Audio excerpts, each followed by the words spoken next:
आज के इस वीडियो में हम बात करेंगे ओम्स लॉ पे। ओम्स लॉ का जो सबसे ज़्यादा प्रैक्टिकल फॉर्म है उसी पे हम बात करने वाले हैं आज के इस वीडियो में। इसके और भी फॉर्म्स हैं, लेकिन उन पे बात करने से पहले बहुत सारे ऐसे चीज़ें हैं, ऐसे फिजिकल क्वांटिटीज़ के बारे में हमें पता होना होगा जो कि इस लेवल पे हमें पता नहीं है। तो इसीलिए हम बात करेंगे इसके सबसे प्रैक्टिकल और सबसे आसान फॉर्म में, जो कि हम बड़े आसानी से समझ सकते हैं और जिनके लिए जो फिजिकल क्वांटिटीज़ हैं उनके बारे में हमें पता है। तो शुरू करने से पहले चलिए थोड़ा सा रिवाइज कर लेते हैं कि पिछले वीडियो में जो कि था करंट इलेक्ट्रिसिटी का बेसिक वीडियो, उस पे हमने क्या देखा था।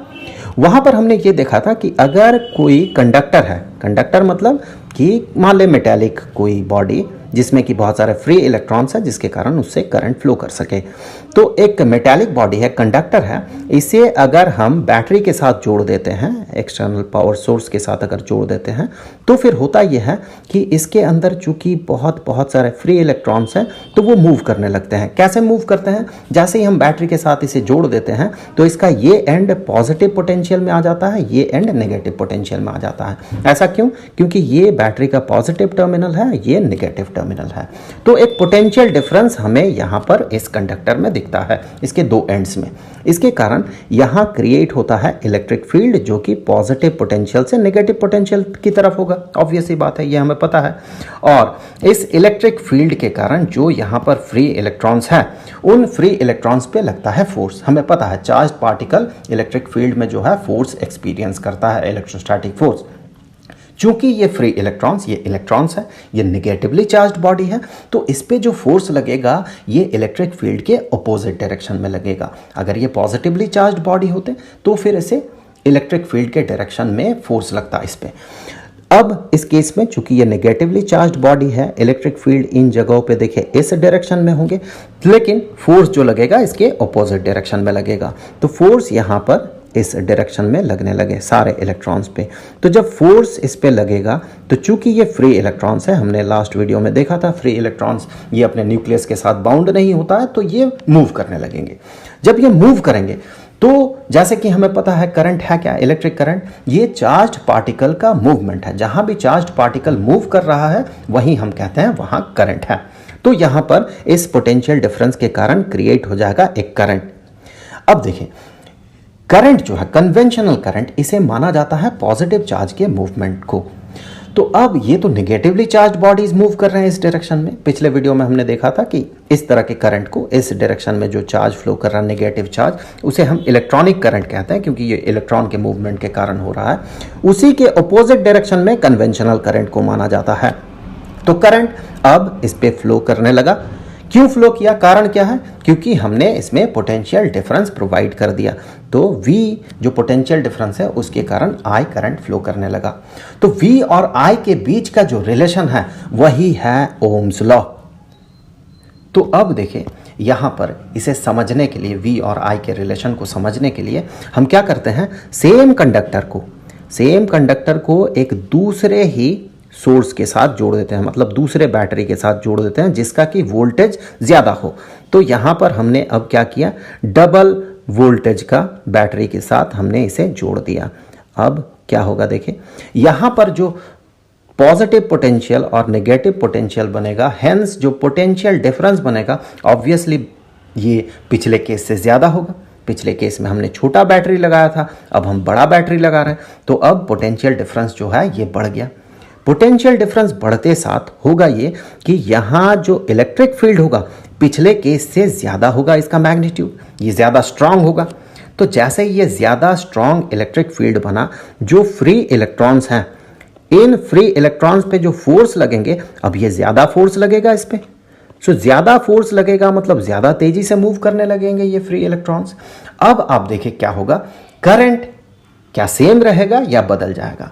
करंट के डेफिनेशन में हमने देखा था, किसी कंडक्टर में अगर करंट की बात करें तो पहले केस में देखिए ये क्या होना चाहिए, किसी भी एक क्रॉस सेक्शनल एरिया या क्रॉस सेक्शन आप कंसीडर करें, इस क्रॉस सेक्शन को यूनिट टाइम में जितना चार्ज क्रॉस करेगा वही होगा करंट। उसी तरह से इस केस में भी करंट के लिए हम क्या करेंगे, एक क्रॉस सेक्शन कंसीडर करेंगे, यूनिट टाइम में जितना चार्ज इससे क्रॉस करेगा। क्योंकि यहाँ पर इलेक्ट्रॉन्स जो है, दूसरे केस में इलेक्ट्रॉन्स ज़्यादा तेजी से मूव कर रहा है, तो ऑब्वियस सी बात है यूनिट टाइम में इस क्रॉस सेक्शन को ये ज़्यादा से ज़्यादा चार्ज क्रॉस करेगा। दैट मीन इस केस में करंट जो है ये करंट ज़्यादा होगा। तो इस करंट को अगर हम I2 नाम दे देते हैं और यहाँ वोल्टेज जो है बैटरी का ये V2 है, यहाँ पर इसे I1 और V1 कर देते हैं, तो हम ये पाएंगे कि चूंकि V2 जो है ये V1 से बड़ा है, तो ऑब्वियस सी बात है करंट जो होगा, यहीं से हम कह सकते हैं कि करंट जो होगा, करंट I2, दूसरे केस में जो करंट है करंट I2, ये I1 से बड़ा होगा, ये I1 से बड़ा होगा। तो अब यहाँ से देखें कि वोल्टेज अगर बढ़ाएंगे तो करंट बढ़ रहा है, तो वोल्टेज और करंट के बीच कुछ रिलेशन होना चाहिए। अगर आप और इन डेप्थ देखेंगे तो आप ये पाएंगे कि अगर हम वोल्टेज को डबल कर देते हैं, मान ले कि रिलेशन कुछ ऐसा है, V2 जो है ये V1 का दुगना है, अगर ऐसा होता है तो फिर हम ये पाएंगे कि वोल्टेज डबल करते साथ अंदर जो इलेक्ट्रिक फील्ड है वो डबल हो जाएगा।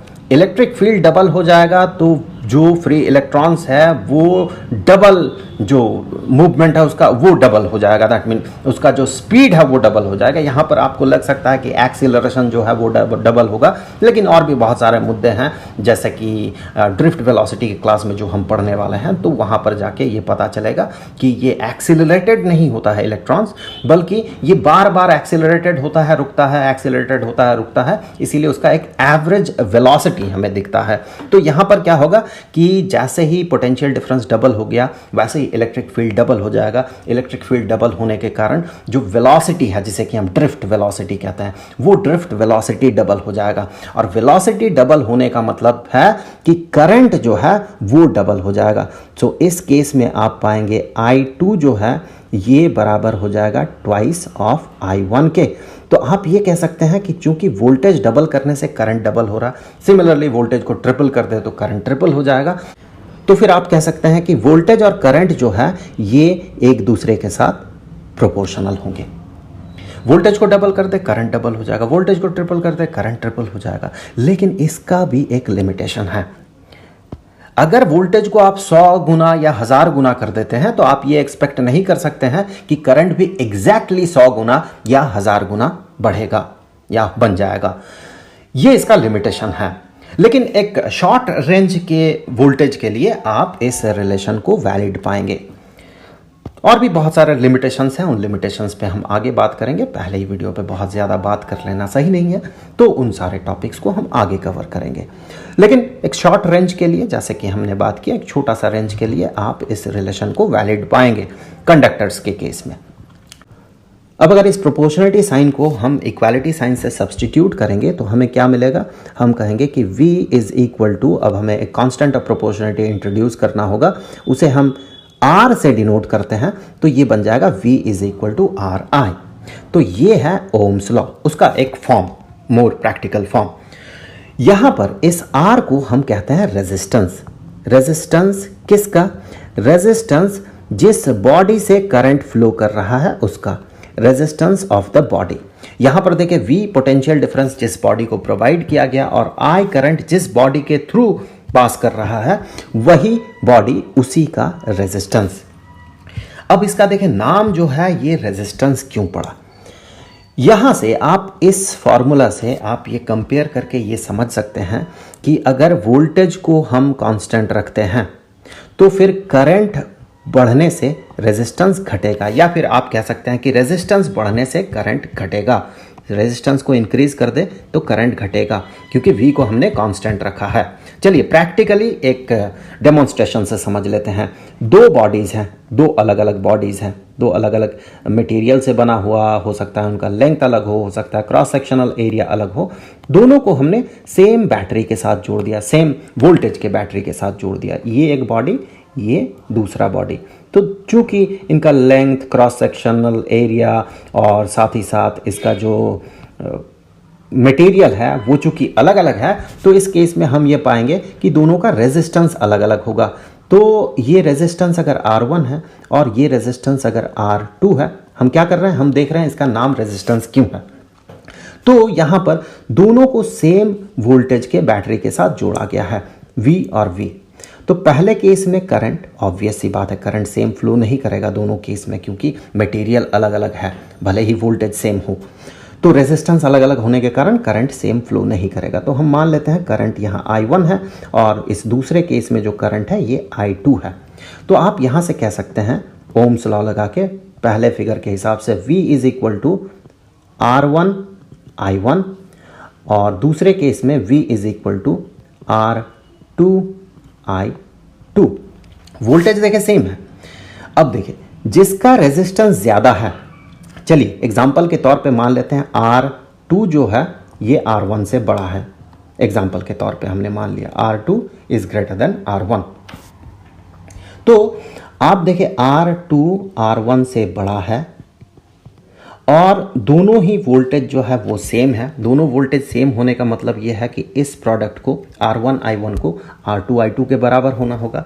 तो अगर R1 R2 से छोटा है, दैट मीन R2 अगर R1 से बड़ा है, तो हम पाएंगे कि ये I1 जो है ये I2 से बड़ा होना ही है। दोनों प्रोडक्ट को तो सेम रहना है। तो हम यहाँ से ये समझ सकते हैं कि अगर रेजिस्टेंस को हम बढ़ाते हैं तो करंट जो है ये घट जाएगा, इसीलिए इसका नाम रेजिस्टेंस है। और थोड़ा गौर से सोचें, रेजिस्टेंस एक ऐसा फिजिकल क्वांटिटी है जिसके बढ़ने से करंट घटता है। दैट मीन वो क्वांटिटी डिटरमाइन करता है कि करंट कितना रेजिस्टेड हो रहा है, वो बॉडी करंट को कितना रेजिस्ट कर रहा है। और ये जो फिजिकल क्वांटिटी है इसी का नाम चूंकि रेजिस्टेंस है, इसीलिए इसका नाम रेजिस्टेंस पड़ा। रेजिस्टेंस मतलब रेजिस्टेंस ऑफ करंट, करंट को वो कितना रेजिस्ट कर रहा है।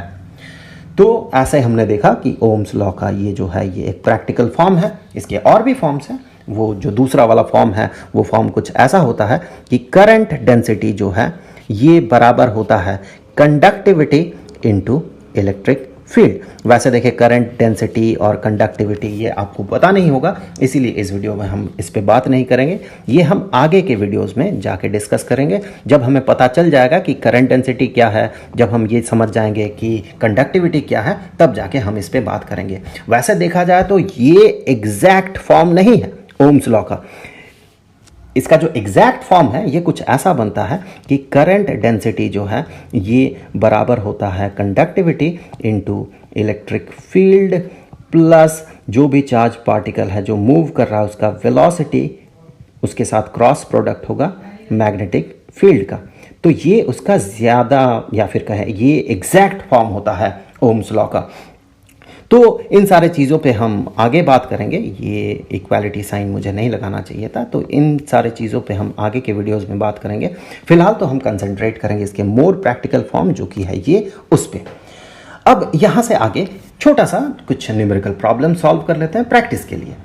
तो न्यूमेरिकल प्रॉब्लम सॉल्व करने से पहले चलिए ये जो रेजिस्टेंस है इसका जो SI यूनिट होना चाहिए वो क्या होगा वो देख लेते हैं।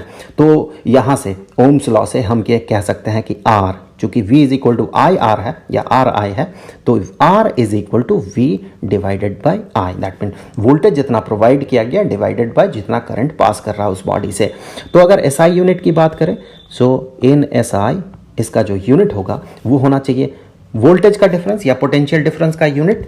सो वोल्टेज का यूनिट या पोटेंशियल डिफरेंस का यूनिट जो कि है वोल्ट डिवाइडेड बाय करंट का जो SI यूनिट है जो कि है एम्पियर। तो आप ये कहेंगे कि रेजिस्टेंस का जो यूनिट है ये है वोल्ट पर एम्पियर। इस वोल्ट पर एम्पियर को ही हम कहते हैं ओम, और इसे जो सिंबल हम असाइन करते हैं वो सिंबल है कैपिटल ओमेगा। तो अब कुछ न्यूमेरिकल प्रॉब्लम यहां से सॉल्व कर लेते हैं।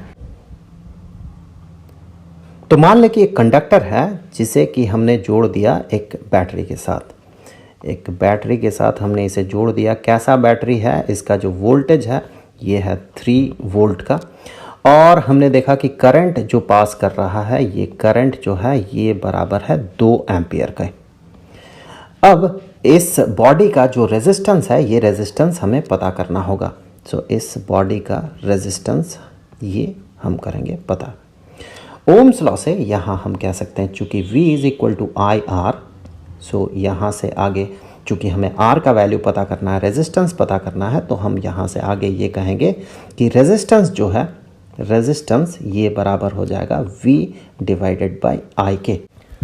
अब यहाँ वैल्यूज़ पुट करें, V का वैल्यू जो है ये है 3 volt, so 3 volt divided by current जो है ये 2 एम्पियर का है, so 3 volt divided by 2 ampere that is equal to 1.5 volt per ampere. और जैसे कि हमने बात किया, ये जो वोल्ट पर एम्पियर है यही इसी को हम कहते हैं ओम, तो ये होगा 1.5 ओम।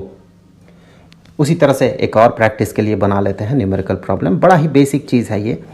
सो यहाँ हमने जोड़ दिया इसे बैटरी के साथ, ये मान ले 4 वोल्ट का बैटरी है और इसका जो रेजिस्टेंस है ये बताया गया, ये कहा गया इसका जो रेजिस्टेंस है ये 2 ओम का है। हमें ये पता करना होगा कि इसके थ्रू जो करंट है जो पास करेगा वो कितना होगा। सो यहाँ ओम्स लॉ को यूज़ करते हुए हम ये कह सकते हैं कि करंट चूँकि पता करेंगे तो current is equal to V divided by R। Values put करें, V के लिए जो वैल्यू है ये है 4 वोल्ट का और रेजिस्टेंस जो है ये 2 ओम का है, ओम is equal two volt per ampere. सो यहाँ से देखिए वोल्ट और वोल्ट कैंसिल हो जाएगा न्यूमरेटर डिनोमिनेटर से, और डिनोमिनेटर का जो पर एम्पियर है इसे अगर आप न्यूमरेटर में लिखेंगे तो ये बन जाएगा ampere. So 4 divided by 2 is equal to 2 और यूनिट के तौर पे बचा है एम्पियर। सो इतना करंट उस बॉडी से फ्लो करेगा। तो आई होप कि ये वीडियो आपके लिए हेल्पफुल रहा होगा। आगे की वीडियोस में हम और भी तरह तरह के मुद्दों पे बात करेंगे, जैसे resistivity, conductance, conductivity, current density, इन सारी चीज़ों पे। तो मिलेंगे आपसे अगले वीडियो में, तब तक के लिए गुड बाय।